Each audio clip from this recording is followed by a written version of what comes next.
How is my volume? There we go. Okay, perfect.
Hello, hello, hello, hello, hello, hello, hi. Hi, hi, hi. I am here. I am here and I am ready to draw some art. How has people been? It's been a hot stinking minute. Holy gosh. I have been busy. I have been so busy. I have a lot going on in my life, and it has been over a year since I've streamed. But I am streaming now.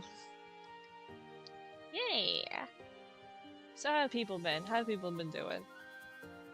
Let's see. Why have I not been streaming? I have not been streaming because I have been job hunting, and I finally got a new job that is not only closer to where I live, in a place that's more affordable than where I worked, but also, I have been busy moving.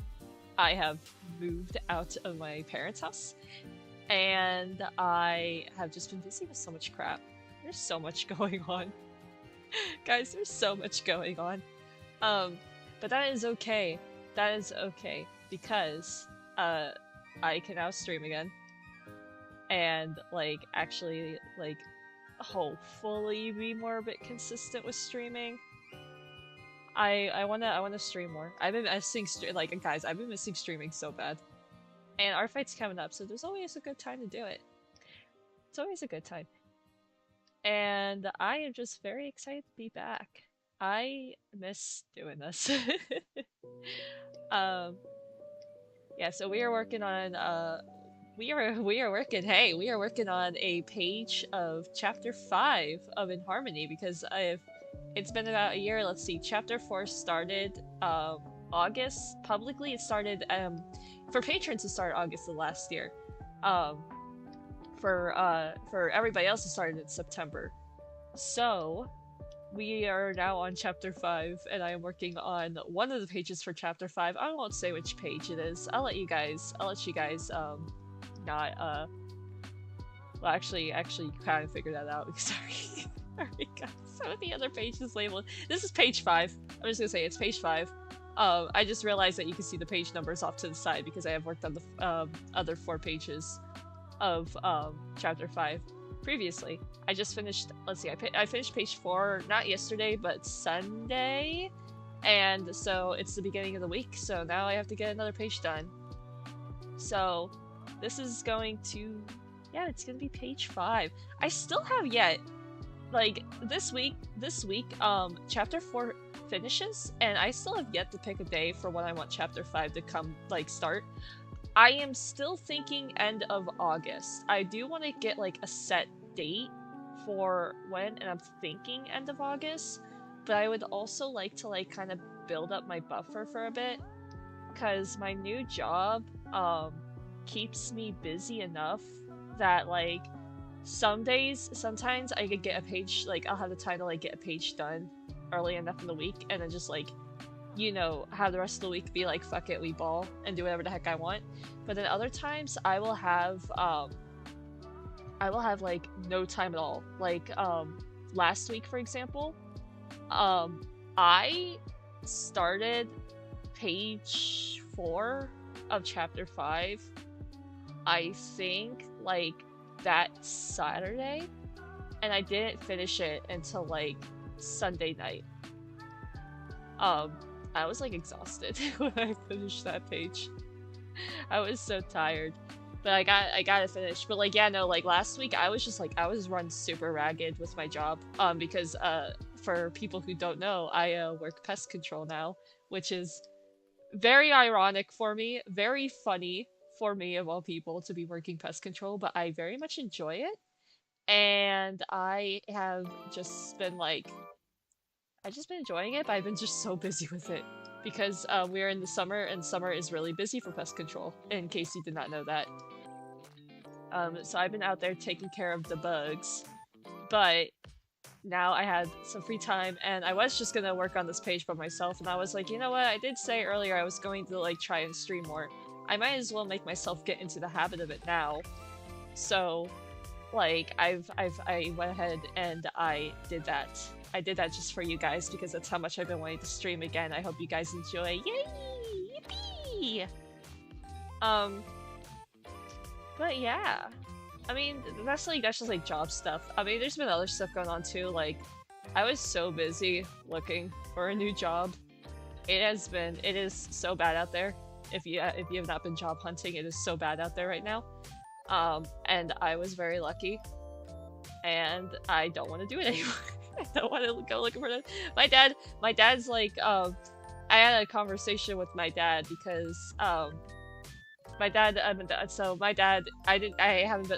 don't live with my dad, or at least like, well, currently I don't live with any of my parents, but like, before I wasn't living with my dad, I was living with my mom and my stepdad. So, my dad gets updates about my life when I call him or text him.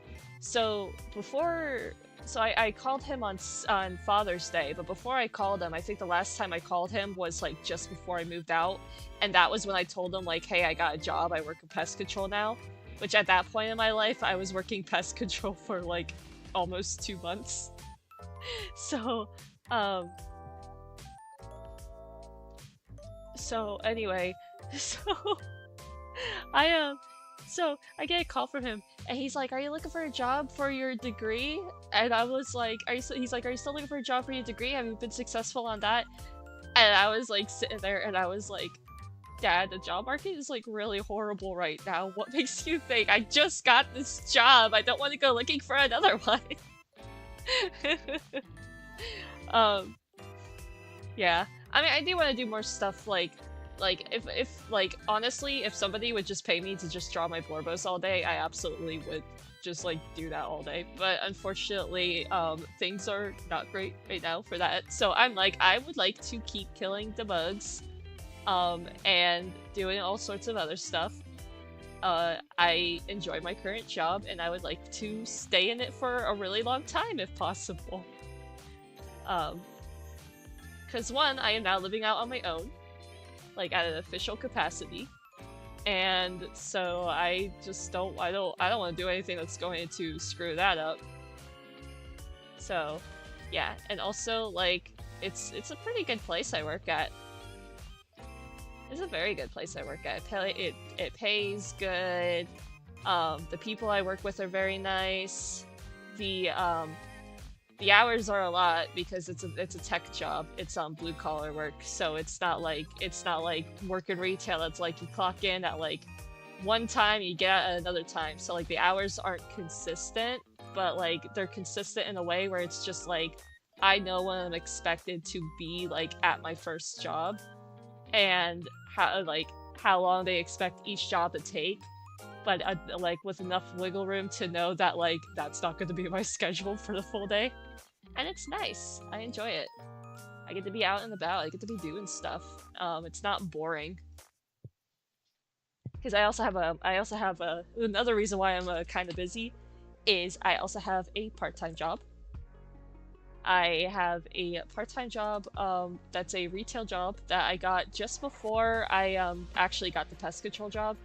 So I work at an influencer store. It's not an influencer store. It's a high-end gift store. But it basically is an influencer store because we've been getting promoted a lot by influencers. Oh, it's a news store. It's a news store where I live. I'm not gonna say the name of it because it's very region specific. It has a very region specific name, so I am not saying what it is. One, because there are only 2 stores of it in my whole state, and I don't need people guessing where I live, where I work. Just like, even though I don't do dog daycare anymore, like, I'm still not gonna give people, like, the name of the place that I worked at. At least not willingly. But, or, you know, online, whatever. But, yeah, no, so, I do have 2 jobs. I do have 2 jobs, but it is been keeping me busy. But I honestly don't mind working like a second retail job because one, it's like extra money that I make every week on the weekends, depending on how like when they have me, because sometimes they'll have me for all weekend, and then sometimes they just won't have me at all. and they've been very lenient about giving me the days off that I want, so can't complain there. Yeah, but both of my new jobs are great. I enjoy them. I would still do dog daycare if my dog daycare job was not like a 45-minute drive away from where I live. That's the only reason why I got a second retail job instead of just working part-time at dog daycare. It's 45 minutes away. I would basically be driving there just to pay for the gas to get me there. And I don't think my poor car would be able to handle that, so I unfortunately left it. Which sucks, because I really like that job, but, you know, you gotta do what you gotta do. 45 minutes away for, like, 1 or 2 days a week is not it. But yeah, like, that's, like, the, like, real-life mumbo-jumbo BS stuff that's been keeping me from streaming. And just having that just, like, I was job hunting, and if I went and streamed, it was, like, I was getting into that, like, whole cycle of, like, why would I be streaming when I could be looking for a new job? And I just kept getting stuck in that kind of cycle. So, like, I was just like, okay, you get a new job, and you get the moving shit settled, and then you get to stream, and you can stream guilt-free. Are you happy, stupid idiot? And my brain went, yes. So, that's that's what anxiety does to you, kids. It, like, ruins you. But on a less real life BS note about things, I have a new favorite punching bag. I have multiple new favorite punching bags. Not my own characters. I have gotten, like, so I finished re-listening to High Nai again, and I've just been, like, I've been so brain rotted. I've been sitting there, thinking so much about that stupid fucking benefactor. Matsi Dapple, I wish you were here so I could, like, tell you to your face that, like, why did you make such a Daryl-coded, Daryl-perfected, written for Daryl man?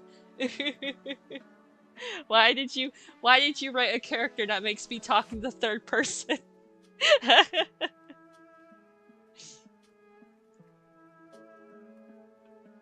I didn't promote my art stream, and ooh, actually, you know what? I'm gonna try it if because there is a promo channel in the High Nai server. I'm gonna promote it and see if just see, because last time I promoted a stream in there, for funsies, what happened is I am back on working on Magnet, which I talked about it in one of my videos recently, but for people who don't know, I am back working on Magnet.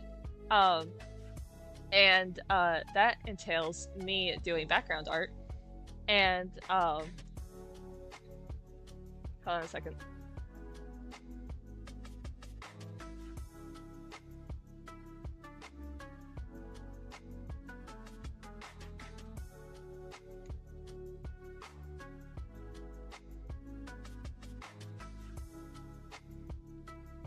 Wait, I still need to grab that link again. Hold on a second.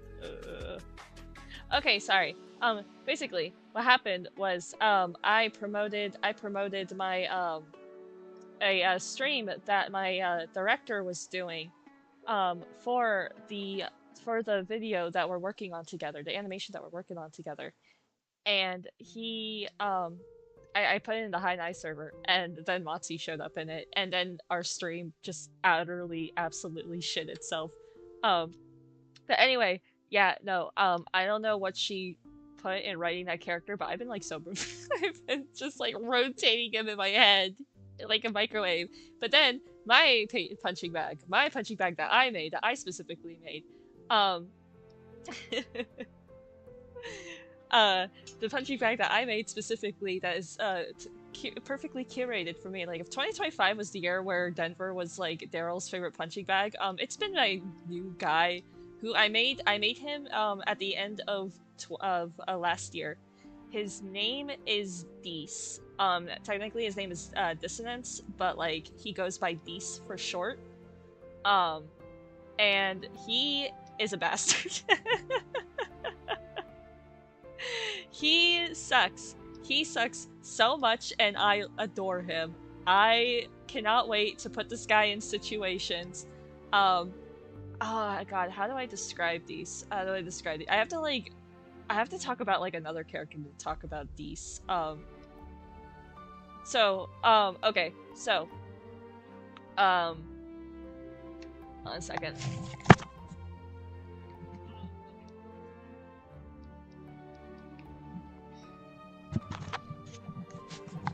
Okay, sorry, I wanted to check something.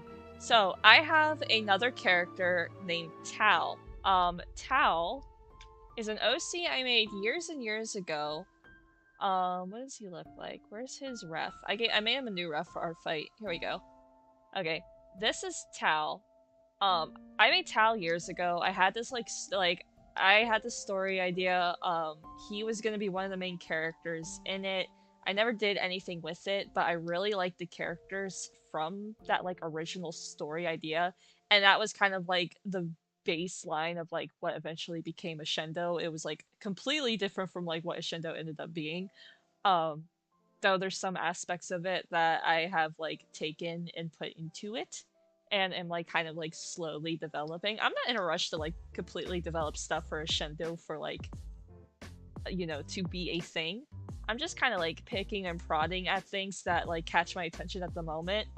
And like so I've been like at the moment like a lot of my stuff in my head has been like towards like the way the magic system works, but I also like want to get freaky with like some of the world aspects. Like one of the things I want to figure out is like I feel like I came to a good solution for, but like I want to like be able to like visually depict like what is a actual like living creature that's like native to Kanta that that like people could go around and be like, yeah, this is like a thing that lives around here, versus like what makes like a divine so different from that. And like I think I've kind of like figured it out a bit, but I'm not like 100% like certain yet. So anyway, going back to Tallahassee and talking about him in Dees. So Tallahassee is a character that I made, and Tallahassee's whole deal in Ashendo is that he was this like guard who was he's like a general basically. I don't know, like I haven't come up with like official title of like what his role was, but he was like high-ranking member of like a group of soldiers. And the way that the Seraphim army works is they don't really go to war with other nations often. It is like at the time that like Ashendo like kind of happens, or at least like some like all the major like storylines in Ashendo happens. What had happened with like other nations is their like travel is too dangerous because everything in like on the world has become so unpredictable that like the idea of like going around and like some guy being like, I want to like conquest all these other nations isn't so much of a thing if it's like, I want to go travel hundreds of miles to go conquer this other country. Okay, yeah, but then you got to deal with all the like giant monster bullshit that's happening and how everything is completely fucked. It would basically just like by the time you would get like an army from point A to point B, you would probably have like 50% less of an army that you started with.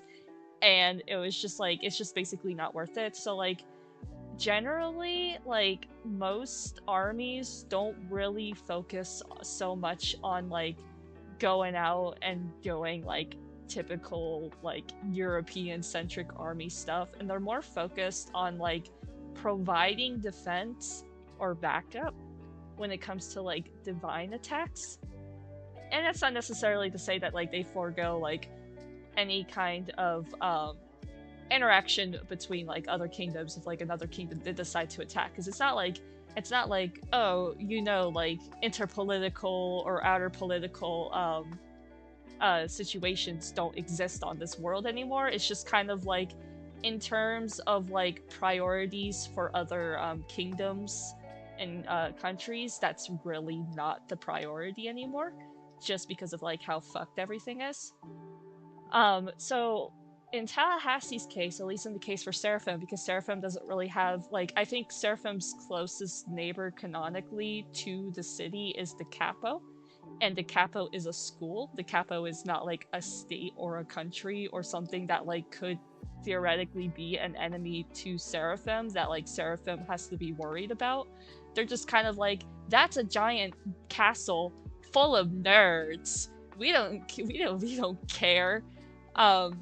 So they don't. So generally, how like the armies work in Seraphim is that they just kind of provide support towards god hunters when either a divine appears in the city like limits, or at least close enough to the city that they have to worry, or when a god decides to create another divine, and they have to be like, okay, we need to kill the thing before the thing comes up to the city and starts killing stuff.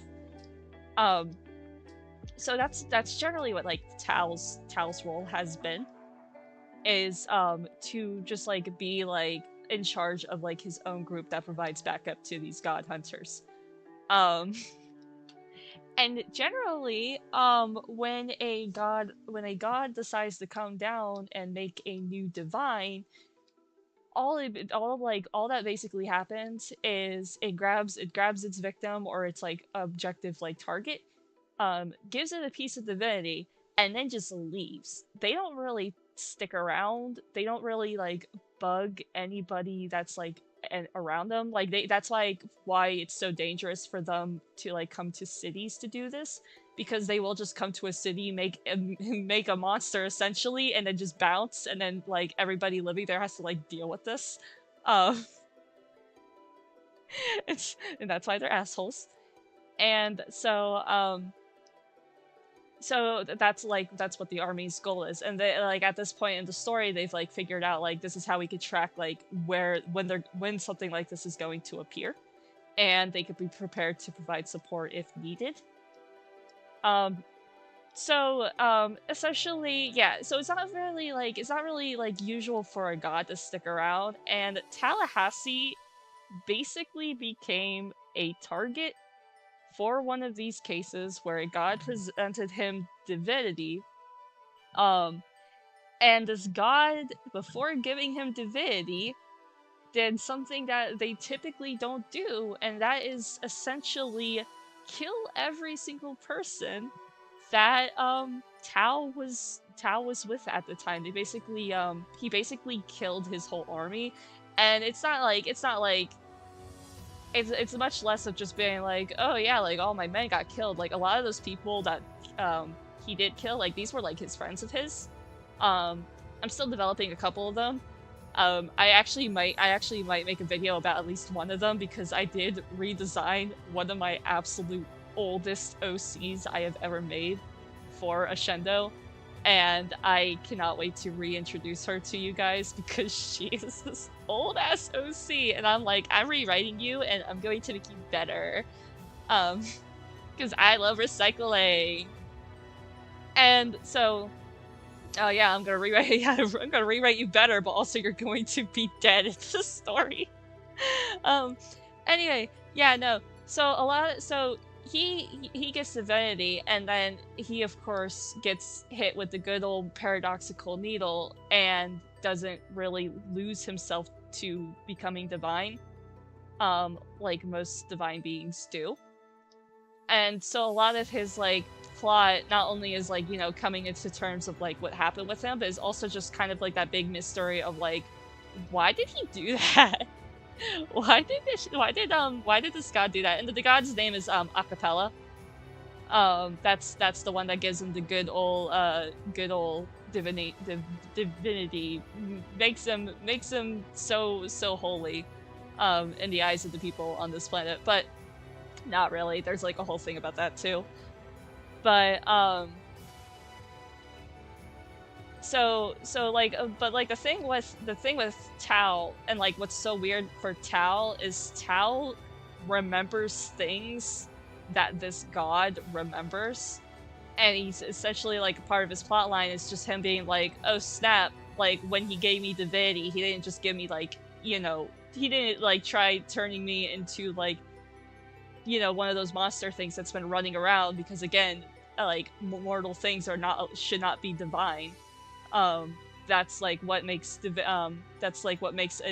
holy thing different from a mortal thing.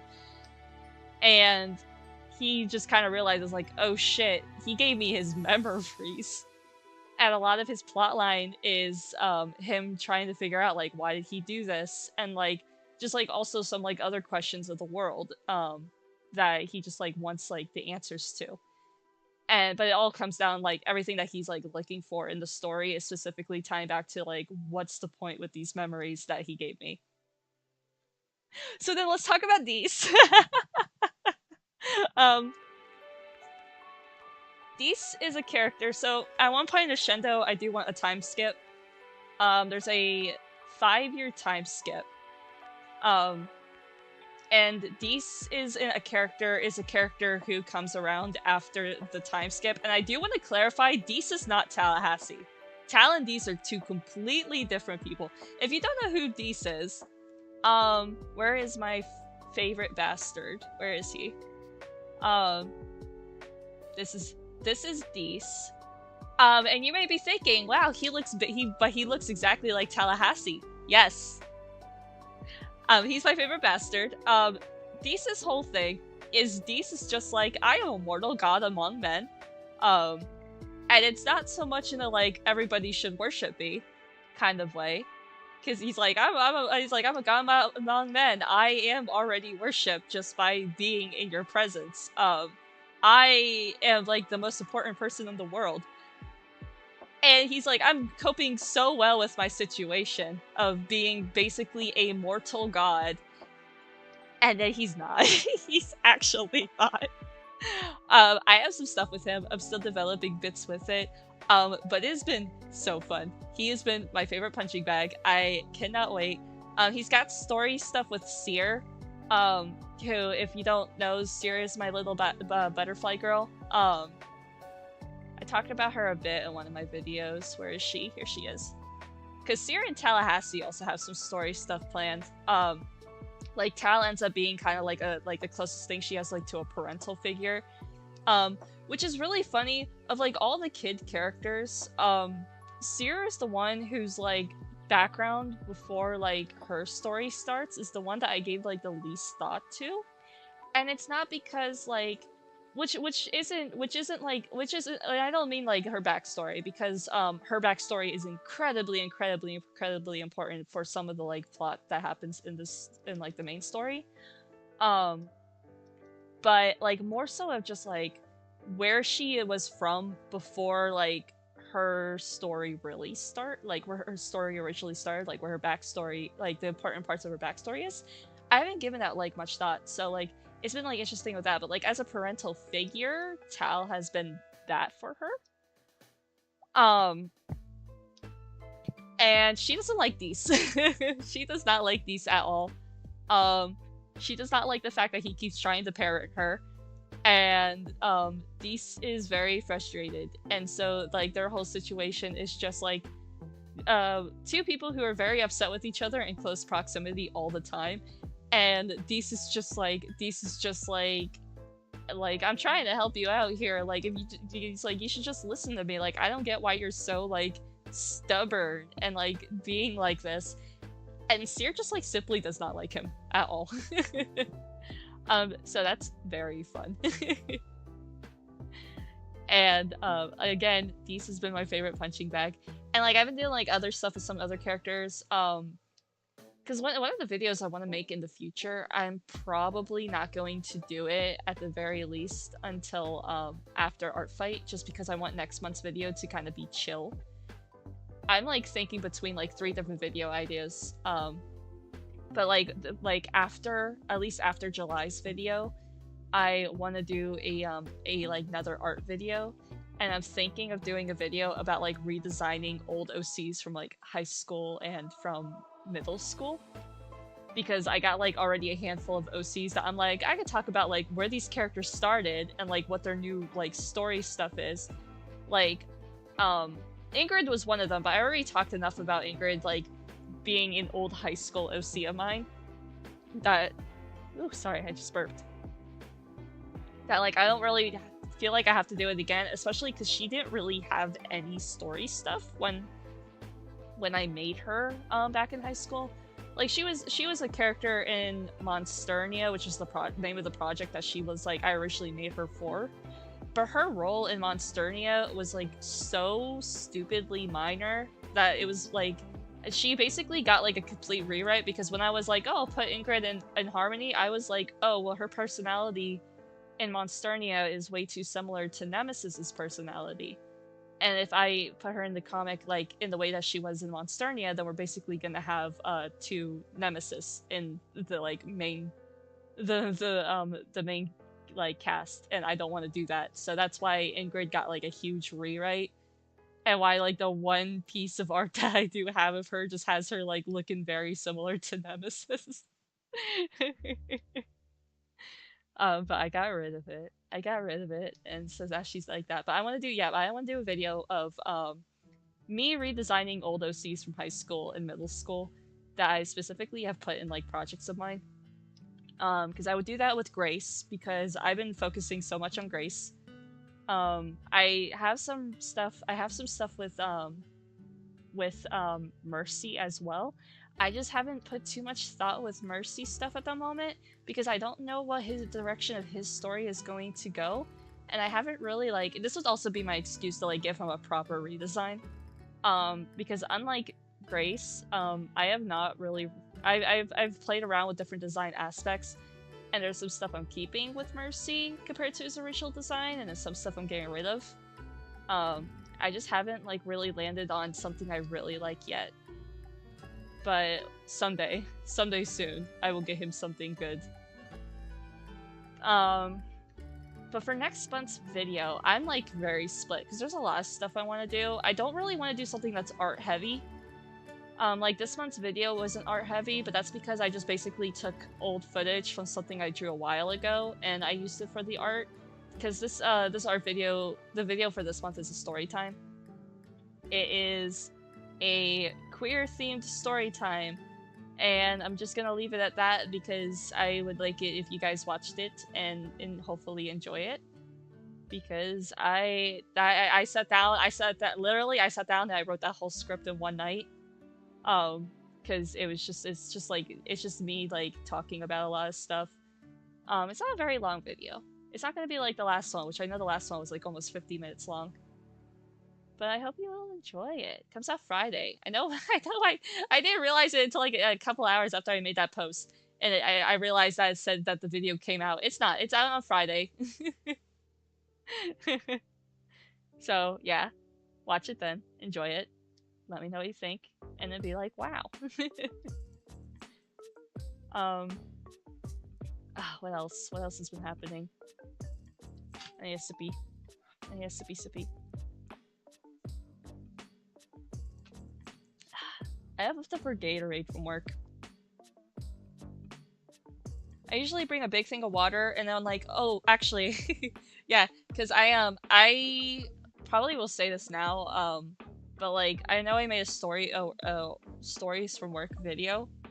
I'm probably never gonna make one for this current job, and that is because a lot of it is, like, you know, confidentiality between, like, customers and locations and things like that, and stuff I'm not, like, comfortable with blasting on the internet. But what I can say is that one of my coworkers gave me a whole giant box full of Gatorade, and I have so much Gatorade, and I've been just, like, giving people Gatorade.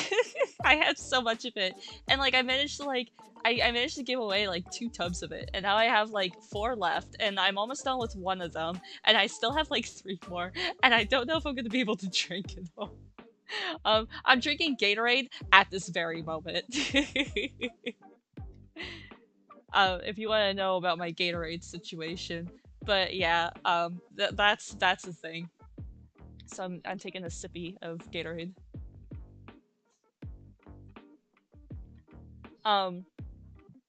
Because I just got so fucking much of it. And it's funny enough is because like I have so much of it and I have yet like this was like I got this like a month ago, so like I still have yet gotten tired of drinking it. um so yeah, if you want to know like how like unpicky of an eater I am, it takes me a while. I was oh yeah, so next month's video. So I'm thinking of multiple things. I'm thinking of either doing another short story, because I've been like having that itch of like wanting to write another short story of for the Clouded Eye. I just because I have like a couple ideas, I just haven't like actually like landed on one I really like. Not quite yet, but I'll like get to something eventually. And I haven't done that. But then another video I'm thinking of doing is I am thinking of doing a video about comic paneling, which is one I've talked with other people about before for doing, because like I don't want to talk about like this is how you panel comics. Like I don't want it to be just that, because that's such a broad subject, because it varies like paneling a comic is very dependent on like what kind of comic are you making. Like for example, like with In Harmony, like In Harmony is a page by page basis comic. Like this is the kind of comic that I would want to put in a book someday. So I have it like this, and which is not necessarily to say that like if you don't do it in this style you can't put it in the book, because there are plenty of comics that I read that weren't original, that like have physical copies but weren't originally like set up like for print books. But yeah, no, so for In Harmony this is how I would do it. But like if like say for example I was doing a webcomic that was, oh yeah, I have to pull up the students' rough sheets, huh? If I was doing a webcomic that was like, I don't know,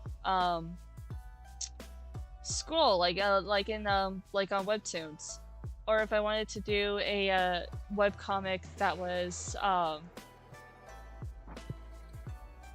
sorry, I need to find, this is from 2024. Oh, I have to go to 2025 to find my chapter 3. Hold on a second. I need that picture of the shot with all the classmates so I remember which of these side characters were in the classroom. Here we go.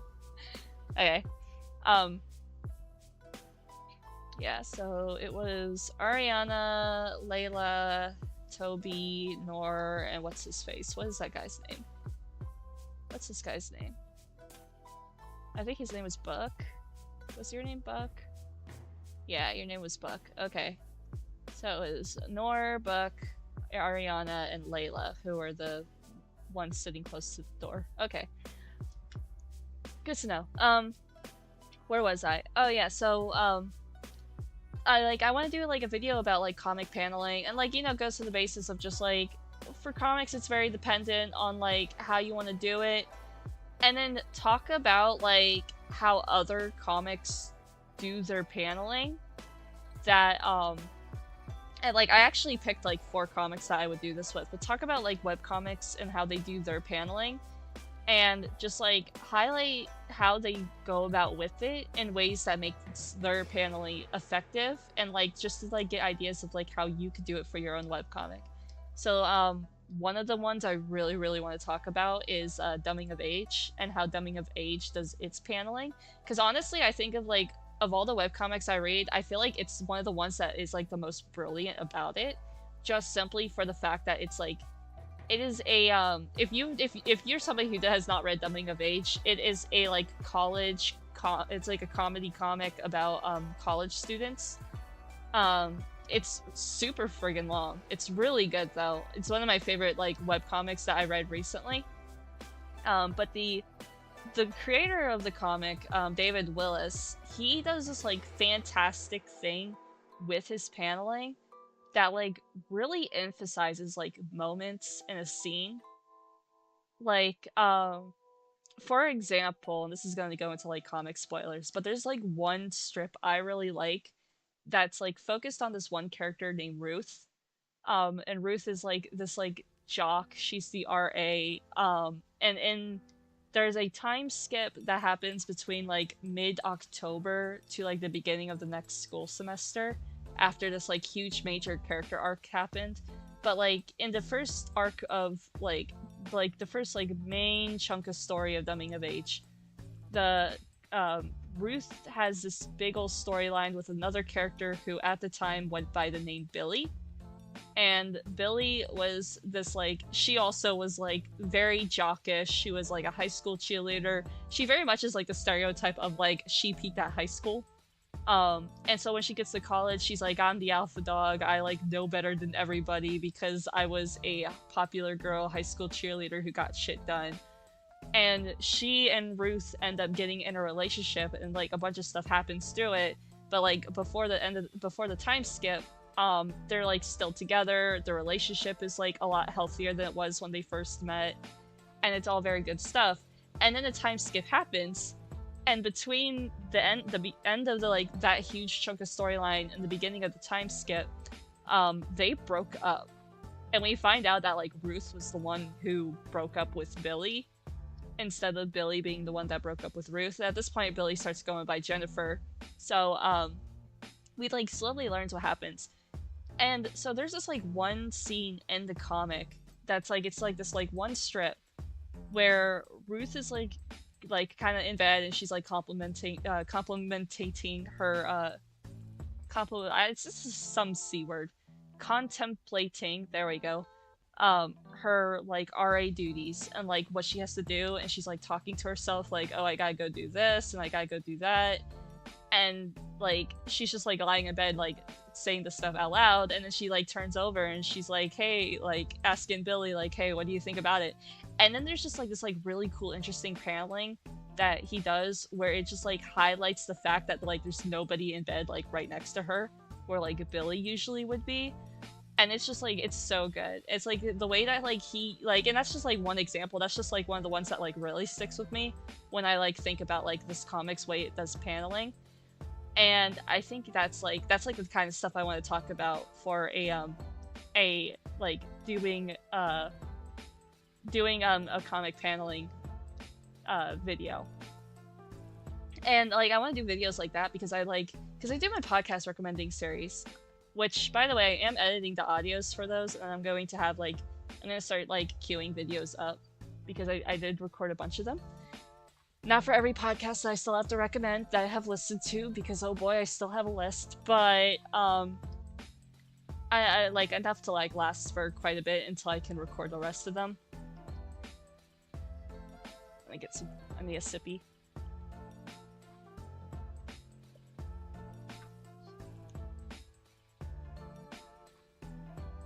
Okay, which of these two want to be my guinea pigs? I will draw Nor, and I will draw Ariana. Where is Nor? There she is.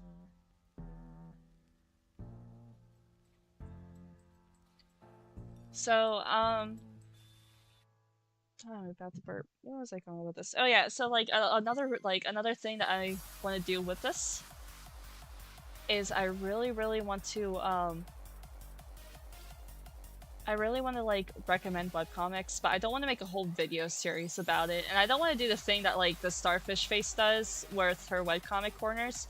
Not because I don't like it, because I really enjoy it, and actually like that has gotten me to read like other webcomics because she's recommended a couple that I've started reading, like Ghost Junk Sickness and what's the other one?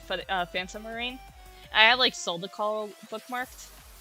I just don't want to like make a bunch of different recommending videos that are just me recommending stuff, and so like I want to do something. I want to like be able to like tell people to go look at the things that I like without making it just like a whole video only talking about the thing that I like. I don't mind that so much with the podcast stuff, just because I still am tired of seeing people recommend the same 5 podcasts, and that's it. That has not changed too much. Granted, people have become a little bit more diverse in their recommendations, so I am very happy about that. That is not how that goes.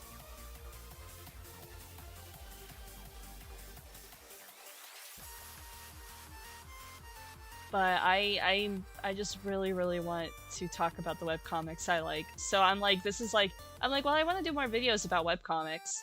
And so like, what better way to do more videos about webcomics and like, you know, have the excuse of talking about webcomics I like and talking about like the parts of these webcomics I like, then tie it into something that other people like watching, which is tutorials.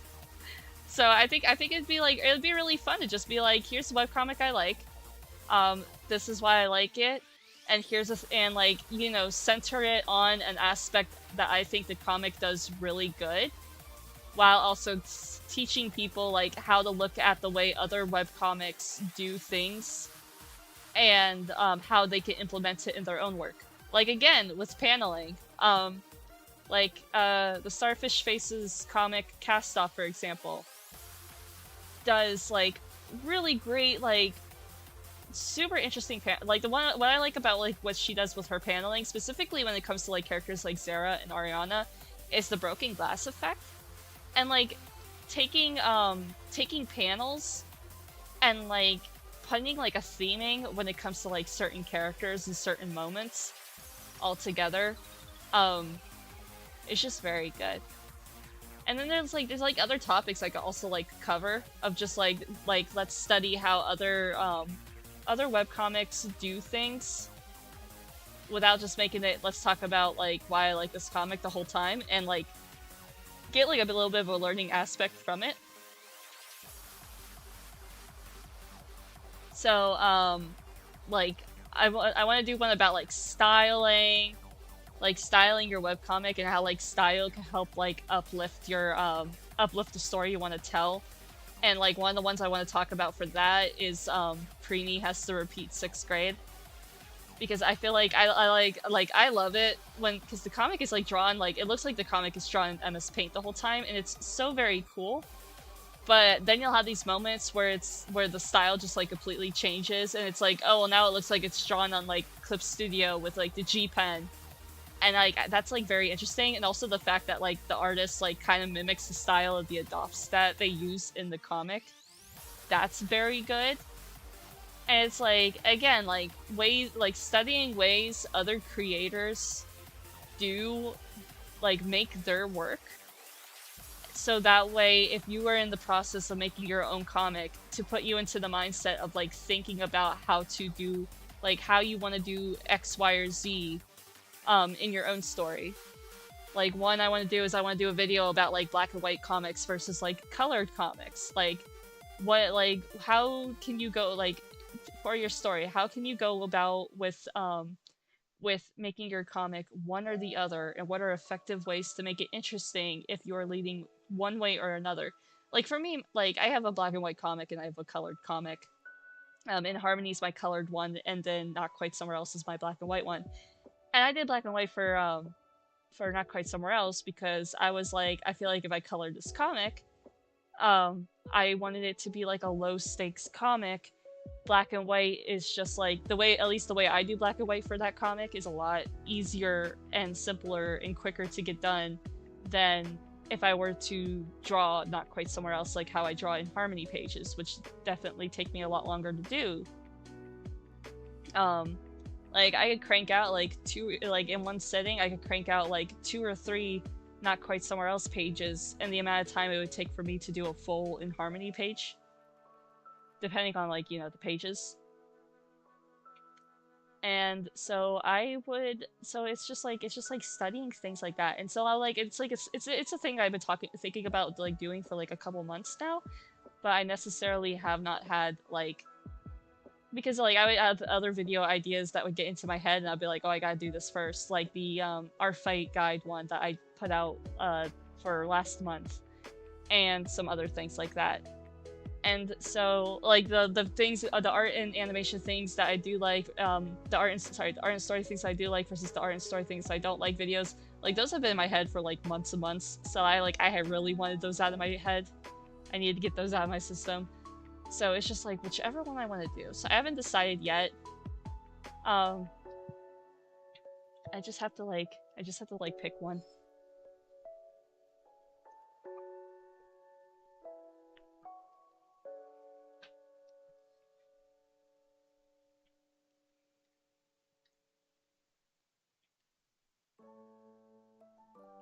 But also, like, you know, I can use it, I can use it as like subliminal propaganda for people to read my work, because of course I'm gonna talk about how I do it in my own work. Like, it's probably gonna be a lot of it, some of it within Harmony, some of it with yeah, I did give her a mole, but it's on the other side of her face.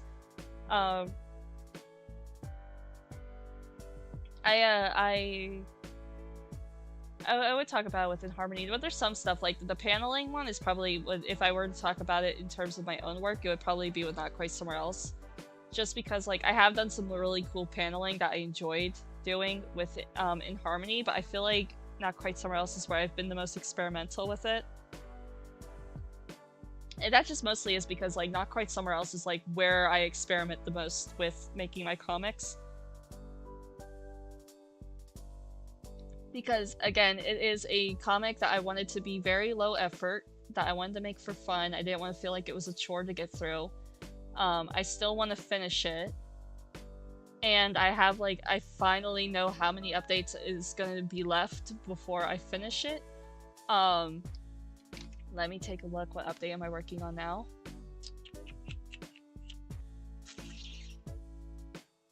I just realized that's the wrong folder. There you go. Yeah, including the current page. I think it's 11 updates are left. We're working on update 40 right now. So there's update 40. Yeah, so I think 11. But also, it's a very short update. The only reason why it's not out already is because I have been very, very, very, very slow on working on it.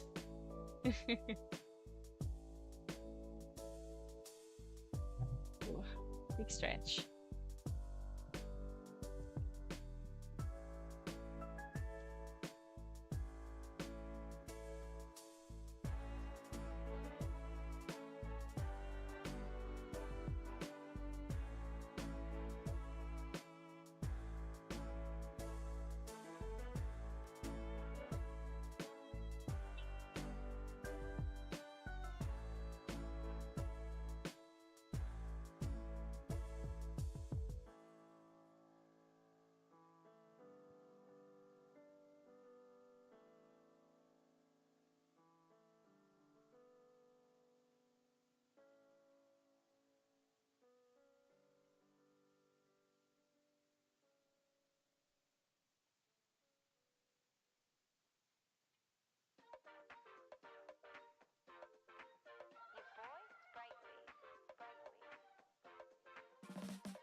Oh, okay.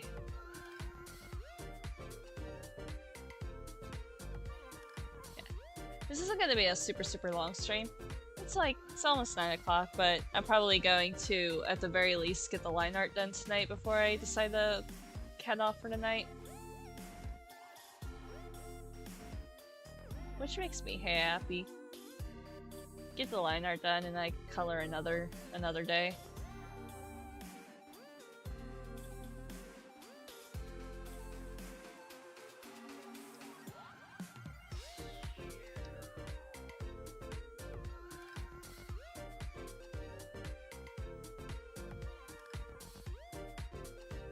I still need to throw this girl out of the window. I got some people in the cast-off server in Harmony, and people really, really want me to have Ariana, who, by the way, is this lady's name. They really want me to throw her out the window. And if you're somebody who doesn't read cast-off, Ariana gets thrown out a lot of windows in the comic. And so I promised them that, like, if there's a situation where I need to throw somebody out the window, she'll be the first to go.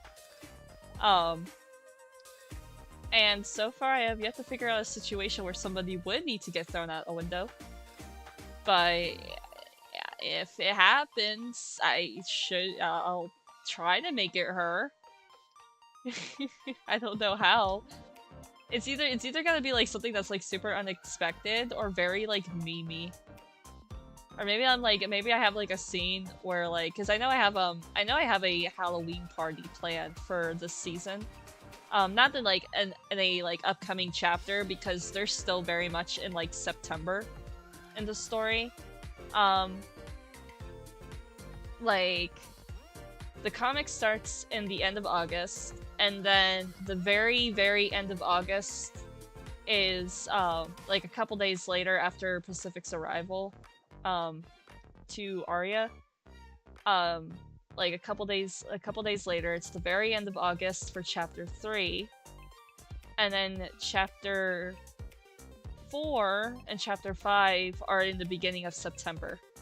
Like chapter 4 is like I kind of like guessed it at around like either like very, very beginning of September or like a little bit less than a week after the end of chapter 3. And then for chapter 5 is definitely like next week, like exactly a week from where chapter 3 ended. This is a class that Pacific goes to once a week.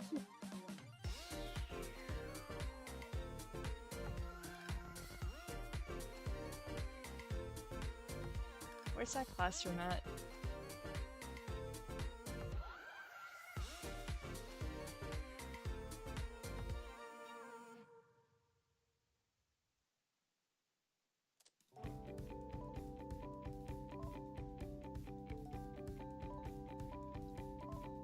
But yeah, so I mean like timeline stuff, it's just like for season 1 ends at the very beginning of November.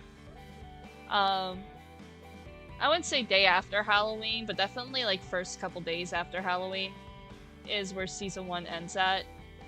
And then season 2 is gonna start like during the like just before the spring semester starts, because Arya doesn't do quarters, Arya does semesters like, you know, most colleges do.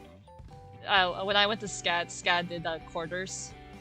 They don't really have a winter quarter. They have a winter semester, but I don't think Pacific does a winter semester. I haven't decided if they do that or not. I did decide though that that season 2 is gonna take place from like very beginning of spring semester all the way into the like break between the spring and summer semester, because season 3 takes place during the summer semester and a little bit after the summer semester, before what would be the start of because season 4 starts when their second year starts, but season 4 also does not take place anytime in the summer. It takes place entirely when like school stuff is happening, with the exception of like maybe a little bit when the characters are all meeting up and things like that. But like season 3 takes place like into the spring, the summer semester, and then like after the summer semester. There's gonna be a lot of stuff that happens in season 3. Same with season 2. Season 2 is going to be the most fucking interesting thing to write. And it's like it is probably the season that I came up with and went like I need to tell you guys, like season 2 of In Harmony is going to be like it is. I say insane not because of like what happens in it. I mean, what happens in it is like fucked up. Like less so of like what happens in it, at least in like in terms of insane, but more so in terms of just like I wrote this chapter and went like, well, this might be a bit too much for like what really this season is a metaphor for. But like I mean like come on, I mean like it's just like, you know, people might be like this is a bit too fictitious, but like I don't like, you know, it's just observations about like real life. And then I was shot 57 times by Apollo's dodgeball.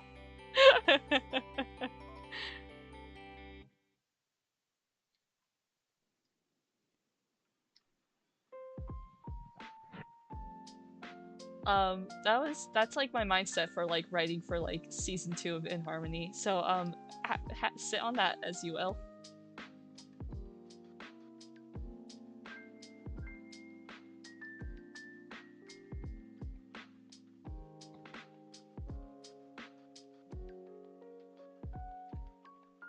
But it's gonna be very fun. It's gonna be very fun. I'm very excited.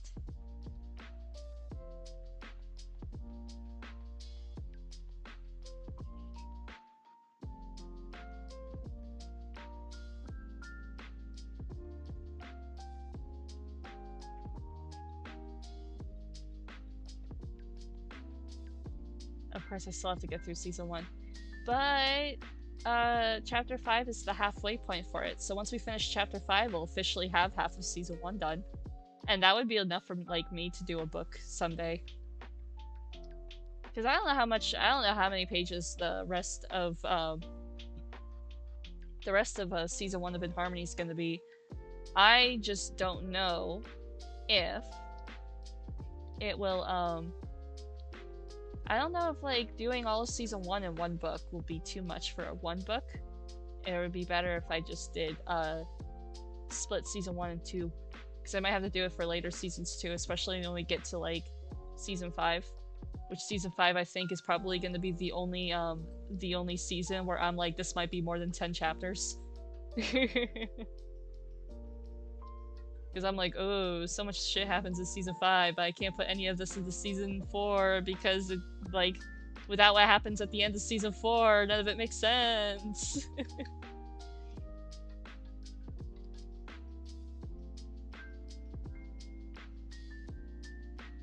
And then you're probably thinking, well, why not make a season 5 and a season 6? Because if I split it off into season 5 and season 6, you'll have 2 very, very short seasons.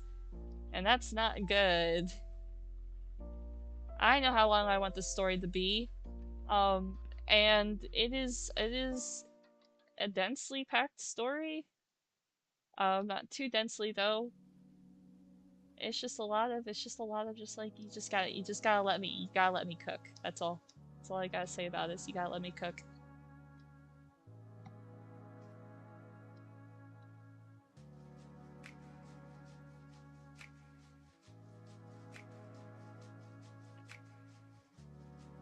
I'm sleepy. I don't sleep so good tonight. I was out in the rain all day today. Because it was raining all day, for like most of the day. And I got soaked. I got to pick up a frog though, which was nice. It's not part of the job description, but I did it anyway.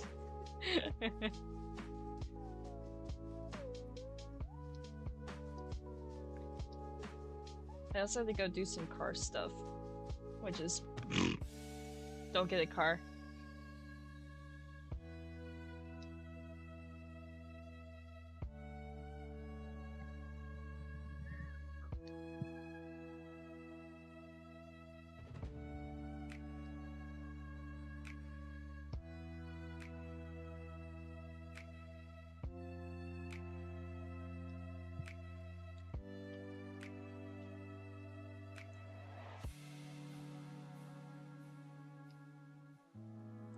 Let's see, what else has been happening? Yeah. I do know what I'm gonna make as my next project once I finish, Not Quite Somewhere Else. Yeah, no, for me it was like gradual, but there was like one point where I got so soaked and I had to be like that for like the whole day. I was just because I work outside all the time now, dude. So I'm just like I was just super soaked through for most of the day, and then I got home and I immediately took a shower, and I was like, yes, now I am the acceptable kind of being perpetually wet.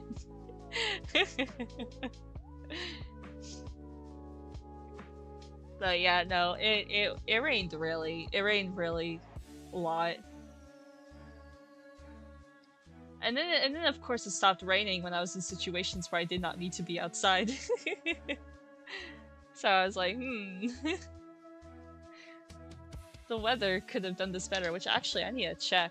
What's the weather look like for tomorrow? Because sunny! Yay! If my weather app doesn't lie to me, it's gonna be sunny, and it's gonna rain Thursday, Friday, and Saturday, but I don't care about Saturday because I work inside Saturday at my other job. That's entirely indoors because it's retail. Woo!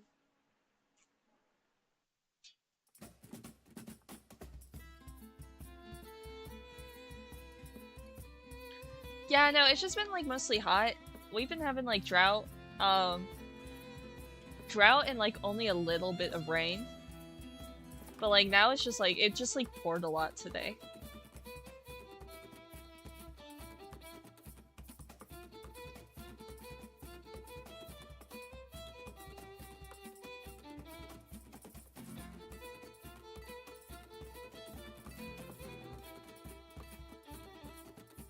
Actually, you know what? I like the pose, but I don't really want Pacific hunched up like that.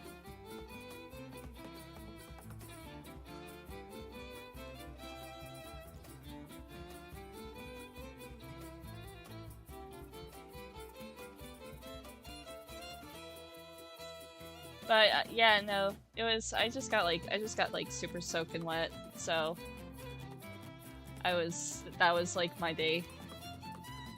The nice thing though was that I did get off a lot earlier than I have been because again, I worked like super many hours last week, so I was very sleepy.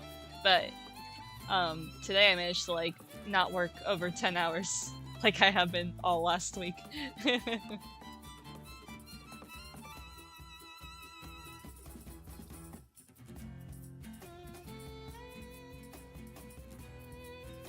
Yeah, it's been really humid here, and like I'm a glasses wearer. It's been like the worst for me because my parents got a new puppy, because last year my German Shepherd Lucky, which like he showed up in a couple videos before, but he passed away last year, and then earlier this year my dog Stella passed away. So my parents went and got another German Shepherd, um, whose name is Lucy, and she is a puppy, and naturally puppies are rambunctious, and she would like want to knock around things with her big old paws because she's a big, I mean, this was months ago, so it's like, it's fine. Um, I mean, like, you know, as fine as it can be, but it's like it happened like Stella passing away happened months ago, and she was like 18 years old, so it was kind of like more of like waiting for her to either keel over or for her to like get into like a place where it's just like it's better to put her down than for like to like let her live like that. And it ended up just being the latter rather than the former. And then with my other dog, he had health issues, um, and so it was he had to get put down because of it, because it was something that they couldn't like fix, especially at his age. Because he also was really old. He was not 18. He was not 18. He was 13, which is old for a German Shepherd. But yeah, they got a puppy, and Lucy is a like compared to Lucky. Lucky was a huge. I mean, Lucky was not a huge German Shepherd. Lucky was a very fluffy German Shepherd, but he wasn't a huge one. He was a runt. He was like the runt of his litter.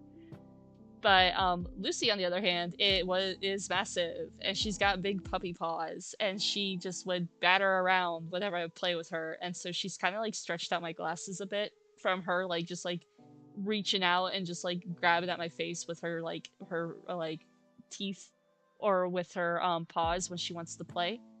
And I'll wrestle with her because she's just like she's a big puppy and she likes it, but it stretched out my glasses. So now when my face gets all sweaty, my glasses just like constantly fall off. And so I'm like at the point where I'm like, I need new glasses. I need new glasses. I just have to get off my butt and like go get a new updated prescription because it's been a couple of years since I've updated it. Um, Yeah, because my last pair, I want to get a new pair of transitionals because I accidentally threw my last pair under a train. So I'm technically like the glasses I wear now are my backups.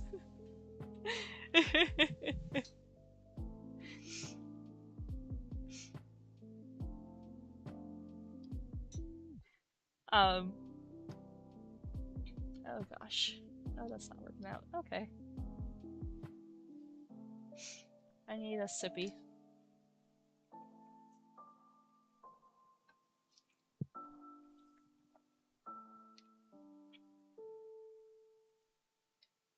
I do not like how this arm is looking. Pacific, why did I pose you like that?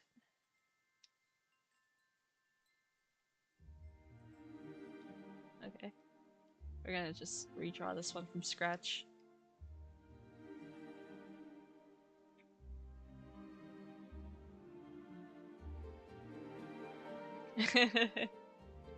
Yeah, no, I feel you. I like my day, because my job is mostly outside, is like my new job, I mean, is mostly outside. Is like I do my job, I get home, first thing I do is I take a shower. Because it's just like it's so hot and sweaty. And it's like also I'm like messing them like they'll have me. I could go to a stop and they could just be like, and they could just like tell me to do just like, you know, normal whatever service like is like the typical service work, and it's fine. But then I'll have days where I'm like, I'll go to a stop and they're like, hey, yeah, we have like a specific kind of crawl space that's like in a place that you would never guess where a crawl space would be, and also you would be like army crawling through this crawl space, and you would come out covered in spider webs and dirt, carrying like who knows what is in there. And so those are the days where I come back and I'm like, I need to jump into a shower immediately. Today wasn't so bad though. Today it was just like I felt really gross because I was dealing with rain, and it's just like it was just so much rain, and it was just like not the kind of like when you get like super wet in your clothes because you get caught in a downpour and you just feel really gross afterwards, and so you need to take a shower.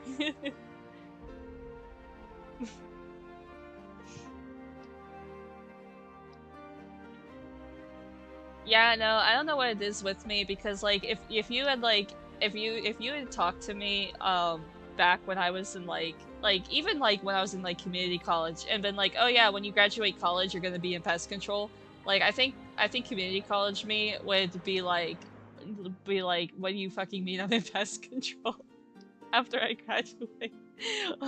That has to be a prank. Considering my well-documented history about my experiences with insects, what do you mean you're in pest control? Um, and then now I'm just like, yay! Dealing with snakes, dealing with spiders, dealing with bugs. Yay! It's fun. It's fun. Um,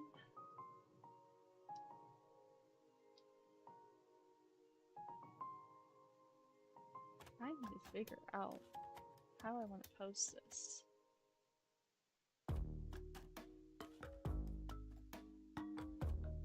Oh, you know what? Fuck it. Nobody has to see the book. It's fine. It's whatever. I think this panel just kind of... I think this panel goes ahead and tells you what they're holding well enough. Whatever. Whatever. It pays well. My specific company is focused on prevention. We don't we don't do like spray and pray. Where it's very much just like all about like the environmental factor of it. So like there's certain stuff we won't do. And like yeah, it's like, and I also got my own ethical things. Like I personally like if I'm like out and about at a job, and like if I'm outside and I see like a mouse, I just happen to see a mouse or happen to see a snake, I don't go on my way to kill it, because it's like they're outside, that's where they need to be, and that's where they need to stay. So I just let it out and about. But like if inside, unfortunately, it's like kind of like with snakes, I just like I take them out of the house. But like with mice, they usually are already not alive, so don't have that problem.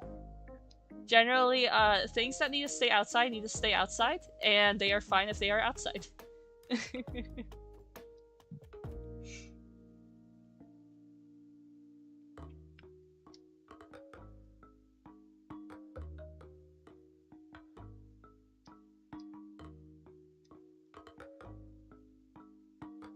But yeah, no, I do enjoy it. Um, it's not like I'm I'm not going into every single place. It's not like what you're if you're like it's like I'm not gonna use a Magnus Archives reference, but it's not like a Jordan Kennedy thing where it's like you're going in, you're getting like a nightmare scenario every single stop.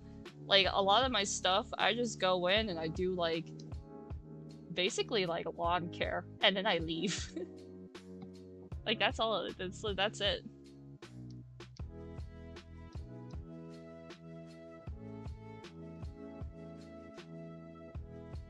I mean, there's like more to it than that. I don't know like how much stuff I could talk about it.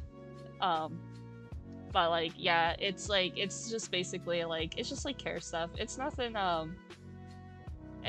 like going in, guns out, like killing down like hordes of rats or anything like you know what people think when they think oh pest control. You're probably going into like a place with like a roast infestation every other house. It's like it's not really like that.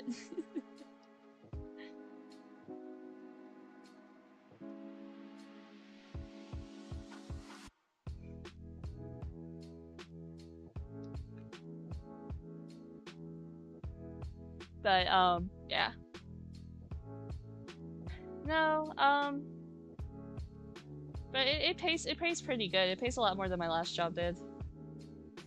So that's why I really like it. I mean, that's not the only reason I really like it. Like I said, I think I said at the beginning of stream, like my coworkers are really nice. Like I don't mind the hours. They're like really long, but like you know I get paid overtime, so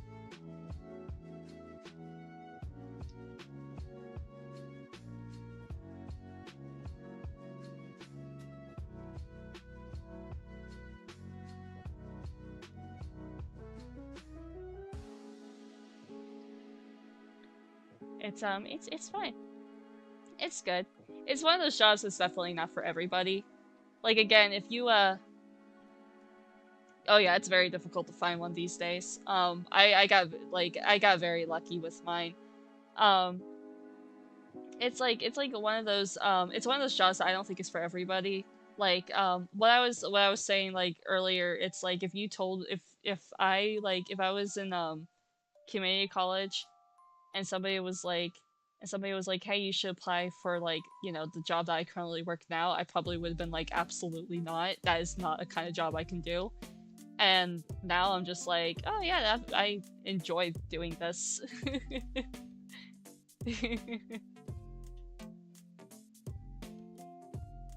It's like one of those weird things where it's just like you wouldn't think you find yourself in the situation, and then now you're in this situation and you're just kind of like, oh huh, this is actually really fine.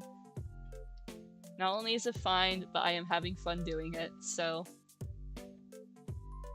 And you know, it's like it gets stressful and stuff, but like there's generally like a kind of like specific kind of stress that like I don't like when it comes to like work, and this one hasn't really hit that yet. Or like at all. Um, it was like with my receiving job where it's just kind of like the moment it follows me home and I'm like obsessed with it while I'm at home. Because I talk about like how I enjoy my job to like you know people like that I'm face to face with. And just talk about it with that, and they'll be like, oh wow, you know talk about your job a lot. But it's like I enjoy my job and it's in like the stuff that happens is interesting, so like yeah, it's like yeah, I'll be like oh yeah, this is an interesting thing like about my work. And like it's also just like kind of fun because it's also you could be a little bit of an educator because I have to like know about the bugs that I'm treating for, and specifically how I'm treating for it, because like it's like yeah, pest control like you know is people you know there's also like exterminator, but generally like with my company our job is not extermination, it's prevention. I mean of course like you know if you got like a mouse infestation in your house, we are going to treat it by killing the mice, but like we're not there to just kill the mice, we're also there to prevent them from coming back in. So, because we want the mice to stay outside. So that's just kind of like how that works. I don't know how it is with every company though. I just know how it is with my company. And everybody's got like their own different ways of doing it, but then there's also like legal stuff, such as like the chemicals we use and how we could apply it. So I'm certain that like there's a bunch of rules that my company does that other companies also do, but like in like the ways I look at it, it's just kind of like, yeah, part of my job is we do kill pests, but we don't go out of our way to like only do that. Because if you could prevent them from going inside in the first place, that's the less pests you have to kill. So yeah.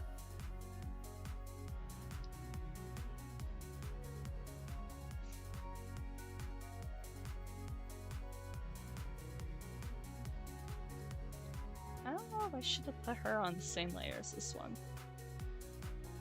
I actually might. I need to put her line art on a different layer.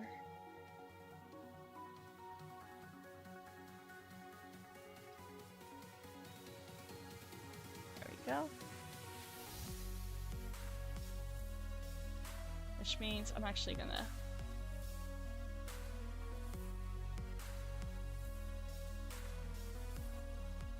I want to blur the line. I want to blur this one out when it's done. So I want to put it on a separate layer so I don't have to worry about fixing it.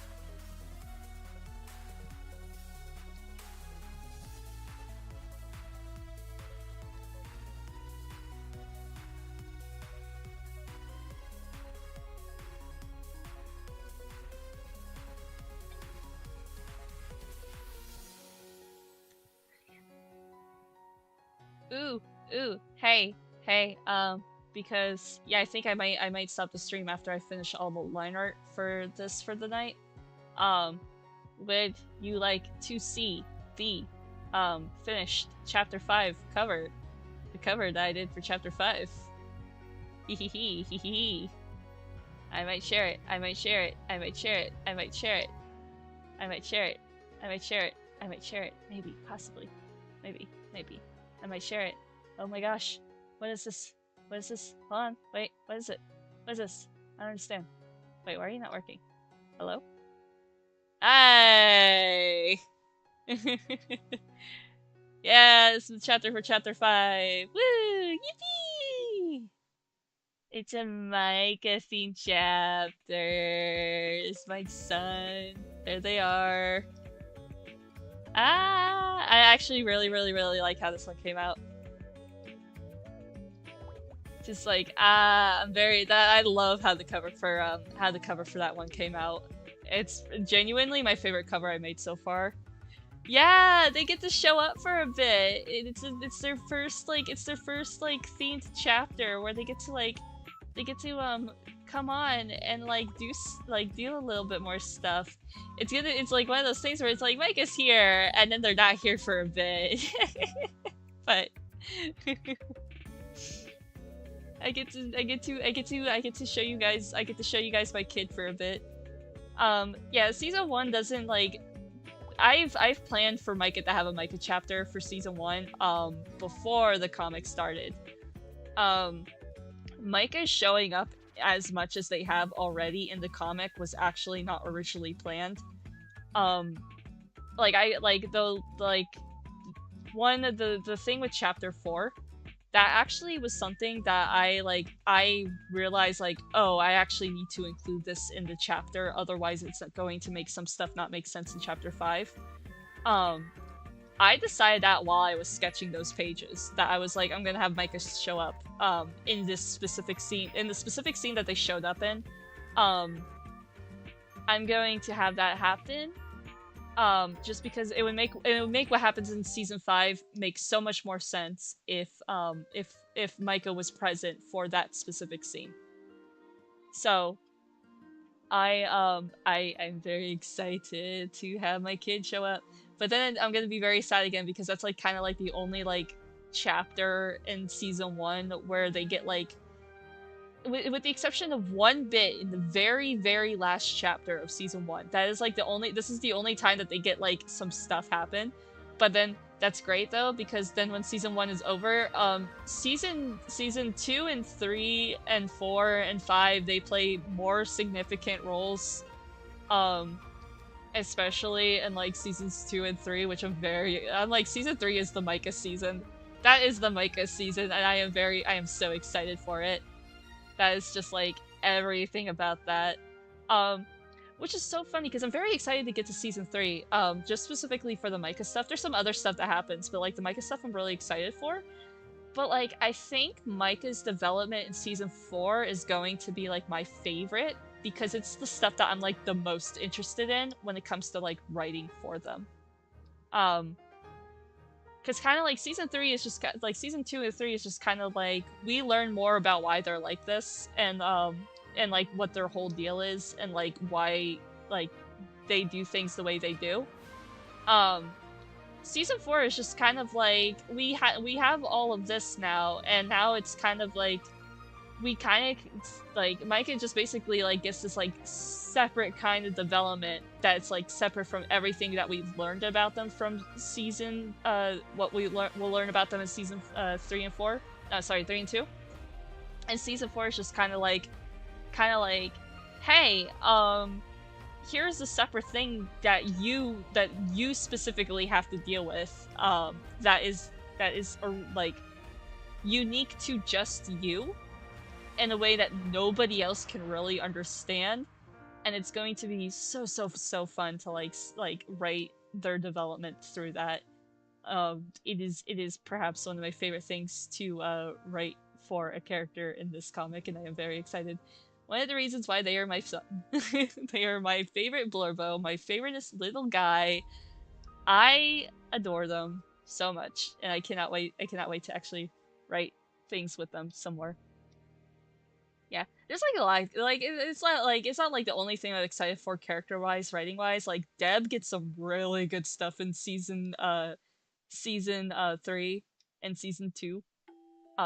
Deb is going to be Deb and the Band Factor are shaking hands. They both fumbled lesbians, and I will not elaborate.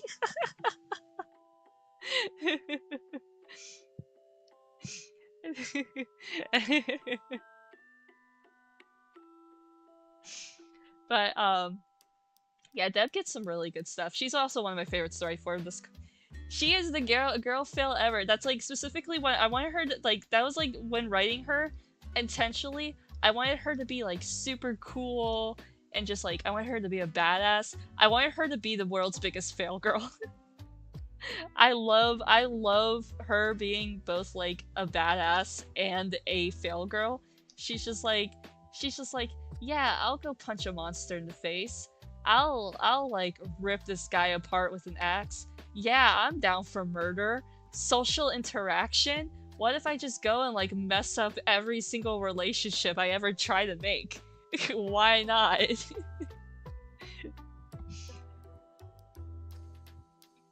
People think I'm weird and are disturbed by my behavior, and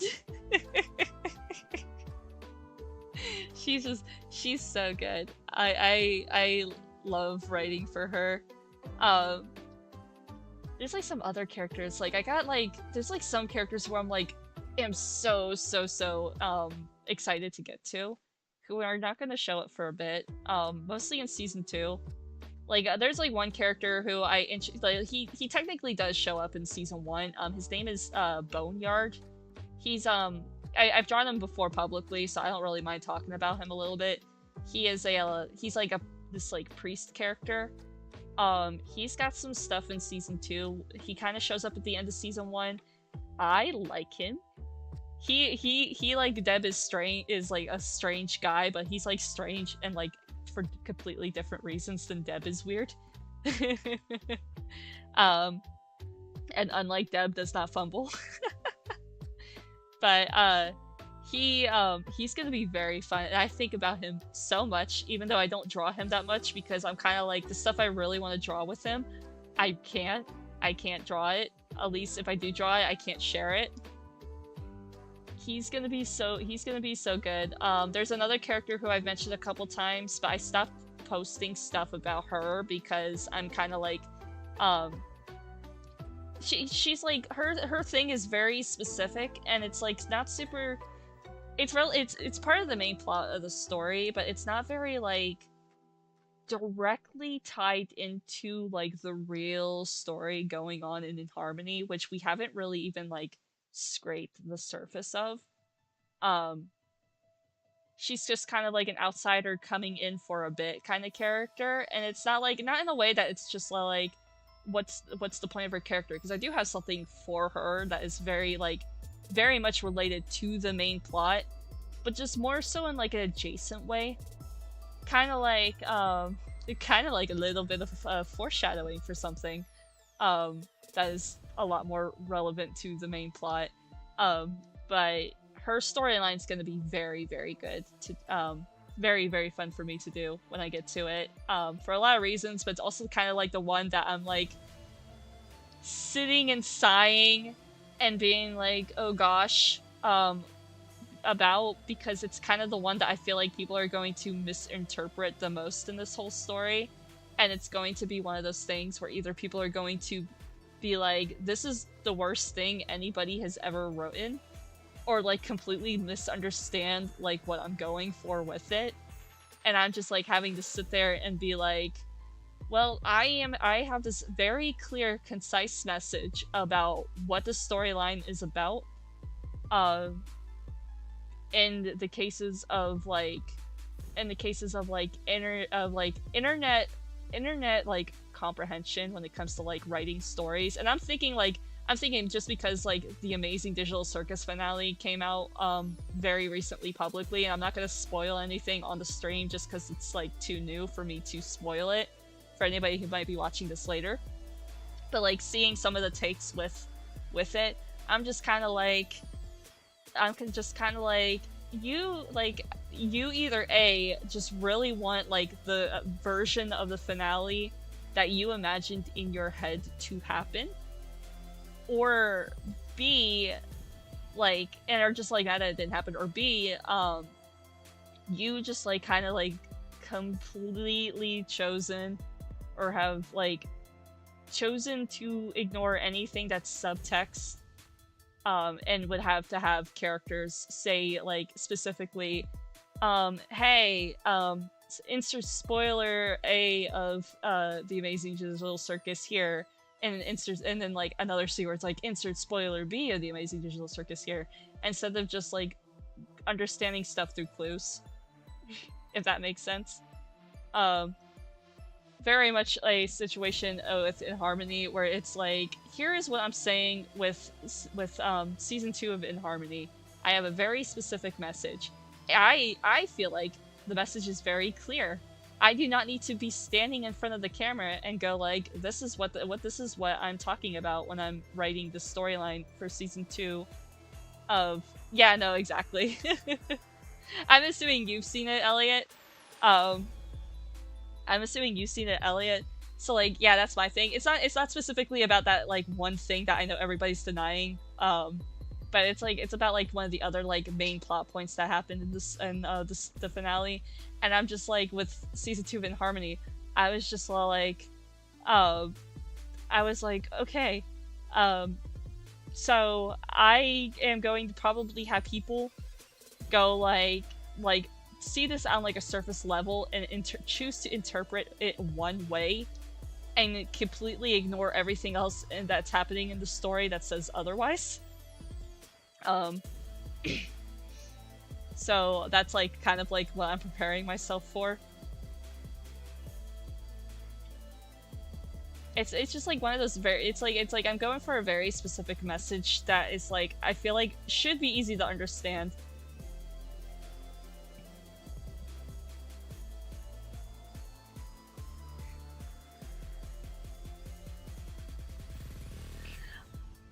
I think it's also because I was talking to my girlfriend about it last night, where I was just like, because my girlfriend also did not like pick up the clues, even though they're one of the people who are like, okay, yeah, okay, That's that's a thing now, but I didn't like get any of the subtext before like the finale.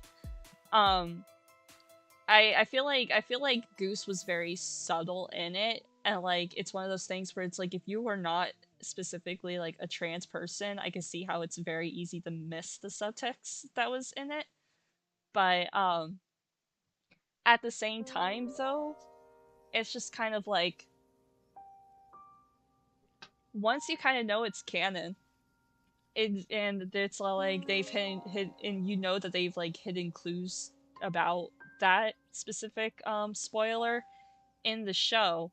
That's one of those things where you go back and you like go look for it.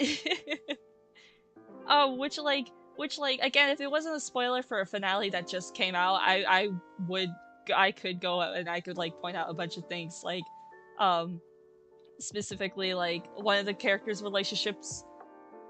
Yeah, especially since the creator confirmed it on socials, which I think is the funniest part. But again, when is ever Goose saying, "Hey, here's this canonical thing about the show that I created," have like have not have at least one person go like, "I choose not to see." Because there's been a lot of times where like Goose would be like, "Oh yeah, no, you guys are reading too far into stuff," and then everybody would be like, "Well, are we?" Like I think people really wanted like this kind of like epic escape storyline. Um and like I don't expect everybody who's watched this show to follow Goose on social medias, because she kind of like clearly like by episode 4 was just like, yeah, this is about just like, um finding meaning in like a stagnant life as like one of the overall themes for the show. And so like it makes sense that like the ending doesn't have this like huge climatic like battle like a Murder Drones has, because if you want to compare it to another show Glitch has done, because that's not really what the story is about. It's not about like this huge gigantic like escape room. It's just like these characters showed up to a place and they all carried their own baggage, and now they're just kind of like stuck in a place with that baggage and having to learn how to cope with it.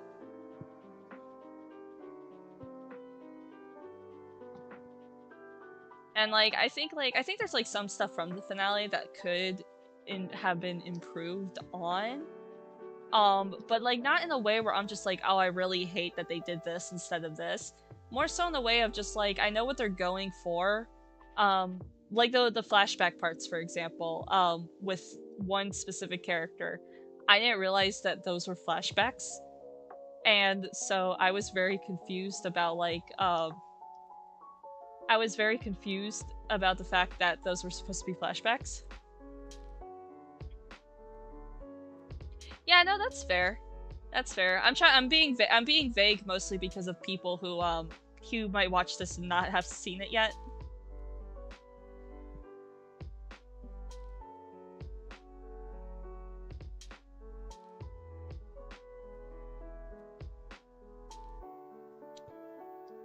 Oh yeah, people have been pissed about that character forever, just because of the way the character is. I will say though, that specific character is probably like, I don't dislike any of the characters in that show, but like of all the characters, I think that's probably the one who like I liked the least of all the characters. Um, I think it's like incredibly good writing, at least to me. Just because of like the way like I think about this like story writing.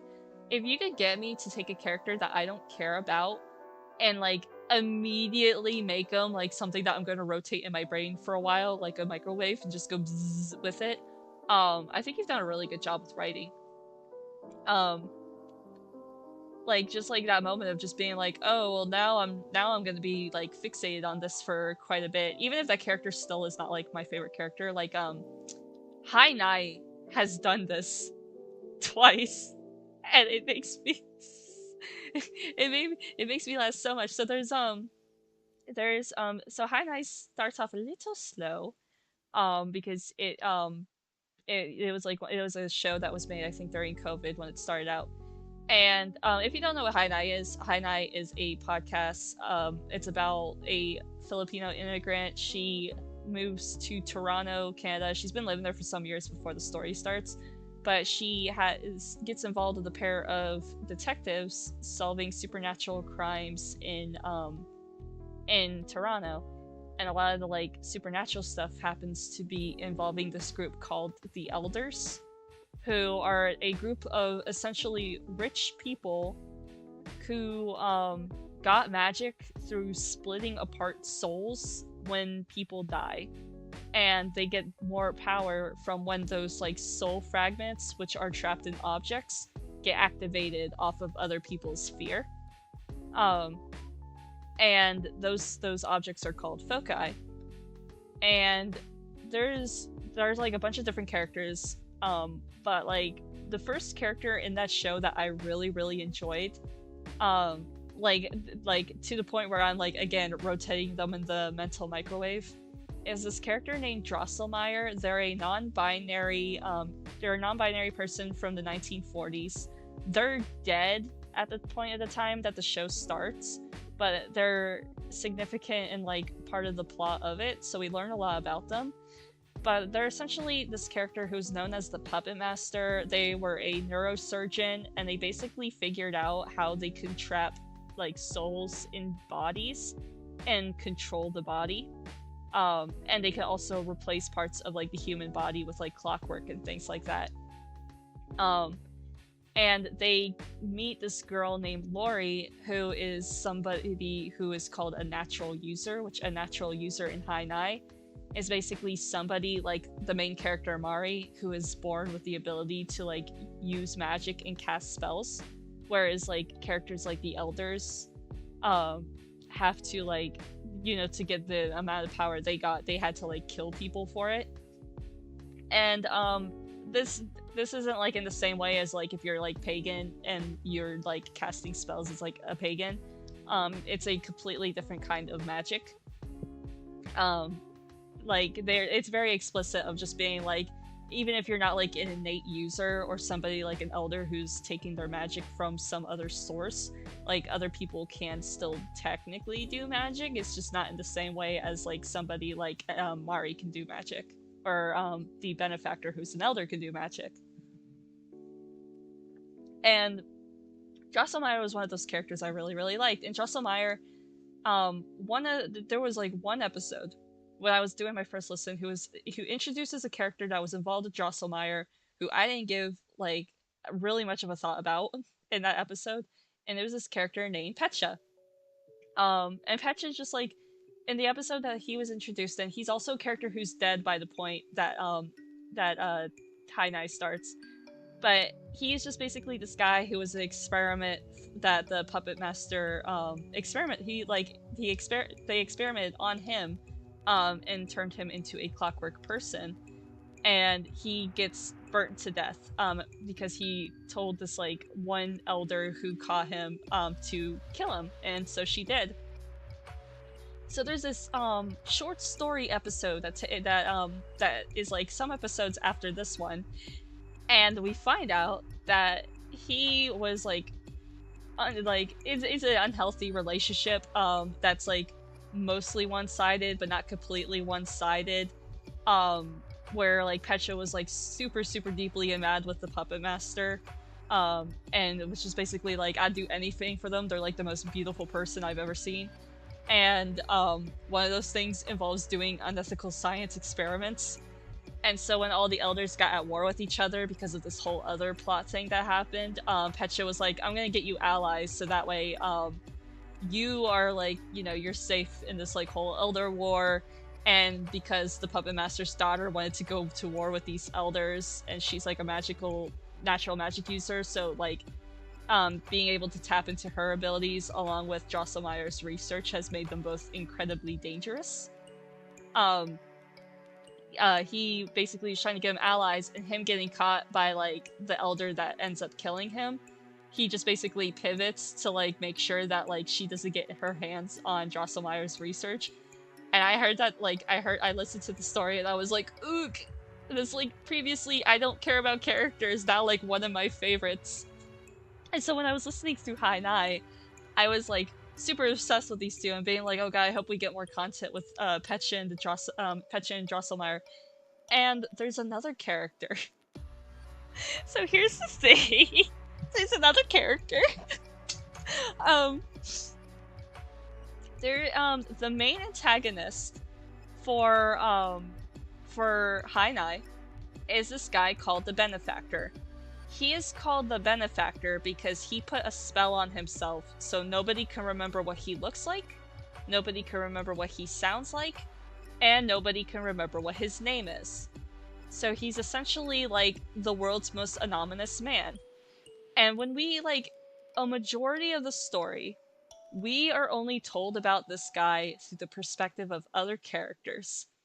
Every other character is just like, yeah, he's our leader, he's super brutal, he's like the worst of us. He's so mean though, he won't let us do anything. We just want to do a bunch of murder, a bunch of unethical rich person murder, and he says, no, we are not allowed to do unethical rich person murder. We have to do ethical rich person murder, and it sucks. We just want to kill a bunch of people. Is that so much to ask? God. And so, like, every time they, like, talk about this character, they're like, he's the worst. He did X, Y, and Z. And then we reach a point in the story where we found out, no, he, like, the like, horrible stuff that you guys say he did is, like, a majority of it wasn't even him. Like, I think, like, the worst thing this guy has done in terms of, like, horrible things that we know that he specifically has done, has been accidental homophobia. But we still haven't met the guy. Like, the guy, his like, right-hand man, this guy named Richard Henry, who is, like, his ex-boyfriend, but, like, also kind of not his ex-boyfriend. They were boyfriends, and the Benefactor murdered him because he backstabbed him. And then he brought him back because he was like, well, I can't let these guys know that I killed my right-hand man because then they're gonna try to kill me. So he brought him back, but he, like, erased the fact that he tried to betray them from his, like, mind. And then, he ended up getting kidnapped by the main character, but that's a whole other thing. Anyway, he's just like, yeah, my boyfriend decided that he's too much of a goody two-shoes to do unethical rich person murder, so I decided to betray him. And we just get and we still get this, like, one-sided of just all, like, this is what this character is like, and it's just kind of at this point, it's just like, we're getting, like, two separate sides of the story, like, what is this guy like? So then we finally meet him, and he is just, I got shot 57 times. He is just sad guy who's just like, I am so tired of these stupid rich assholes, their stupid focuses won't stop killing people, I've been trying for, like, years and years to, like, stop it, and, like, so I have to be this, like, brutal guy who, like, murders elders if they cross the line because they won't stop murdering random innocent civilians, and I hate it. And also everybody I love has ever died, and I'm just tired, and Mari, I need a nap. And I love him. I love him. He is my favorite character in this show. I think I started off the stream because I finished re-listening to Hainai today. And I started off the stream just being like, yeah, I've gone back to, like, being, like, rotating him mentally in my head, just being like, brr. And he's still, like, the main antagonist. Like, he's still got like some stuff, but, like, he's got secrets, but it's pretty much genuine of just, like, him being like, yeah, there's a lot of shit I fucked up. And I want to make it better, and, like, I have a lot of regret about all this shit. But also, what if I get to be the right one for once? And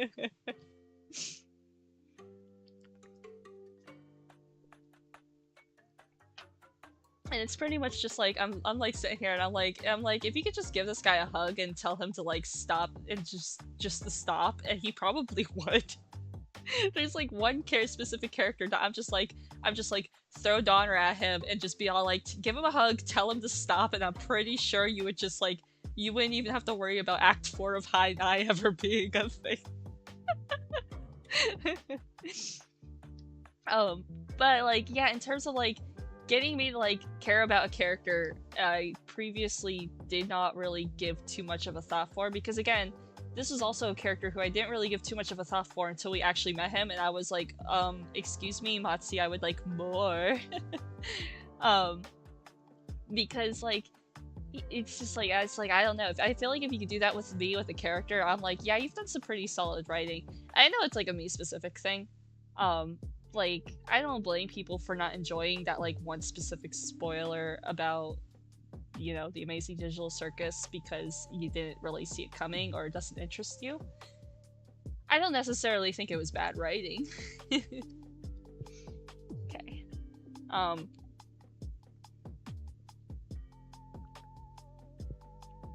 So, I did say I was gonna stop drawing when I got the line art done, so I'm gonna do that because it's almost 10 o'clock.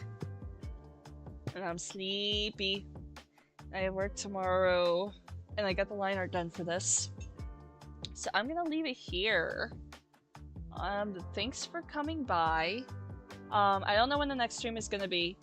I haven't predated these things yet. I'm gonna set up my other computer for gaming. Just because that one has more RAM on it, so that one's probably gonna run South of Midnight better than my drawing laptop will. I'm gonna invest in the PC someday, just not right now. But yeah, no, that's it. Thanks for coming by, thanks for watching and keeping me company, and I hope to do more of these. Okay? Bye!